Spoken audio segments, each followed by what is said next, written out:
مکان چھوڑ کر جا چکے ہیں، اور اگر اسی طرح غریبوں کی آہیں لیتی رہی یہ برادری تو شاید اس کا نام و نشان بھی باقی نہیں رہے گا۔ یہ بات کڑوی ہے آپ حضرات کے لیے، لیکن حقیقت یہی ہے۔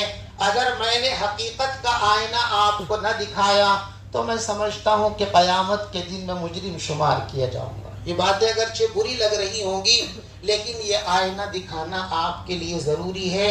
ڈاکٹر اگر مریض کی بیماریوں سے سمجھوتا کر لے تو وہ ڈاکٹر نہیں بلکہ قاتل ہے۔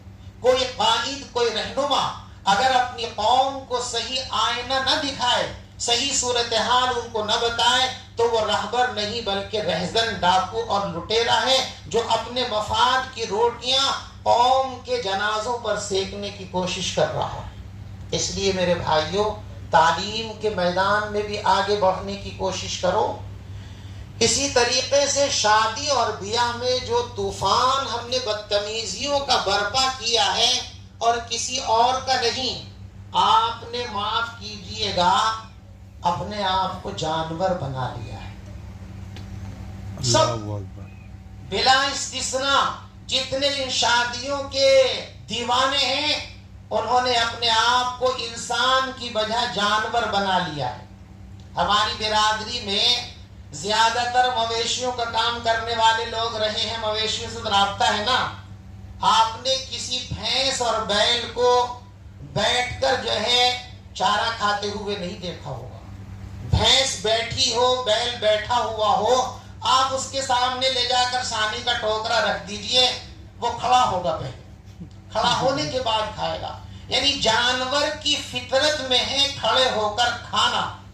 اور آج آپ کیسے کھاتے ہیں؟ آپ کی شادیوں کا اسٹینڈرڈ یہی ہے، تو آپ نے دعوت کے نام پر چند لقموں کے لیے اپنے آپ کو جانور بنا لیا ہے۔ اس سے بڑی بے حسی اور کیا ہو سکتی ہے؟ اپنی بیٹیوں کی محبت کا دعویٰ کرتے ہو اور تم ہی اپنی بیٹیوں کے حقوق پر ڈاکے ڈالتے ہو۔ چور ہو تم، ڈاکو ہو۔ ایک غیر ڈاکو ہوتا ہے جو کبھی کبھی ڈاکہ ڈالتا ہے، تم چور ہو اور ڈاکو ہو۔ تم نے اپنی بہنوں کے حقوق پر ڈاکہ ڈالا ہے، تم اپنی بہنوں کو وراثت میں حصہ نہیں دیتے ہو۔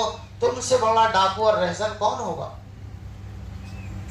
ہمارے ان لوگوں نے ایک پوسٹر میں یہ بات لکھ دی کہ بیٹیوں کو ان کا حق دو، تو بہت سے لوگوں کو تو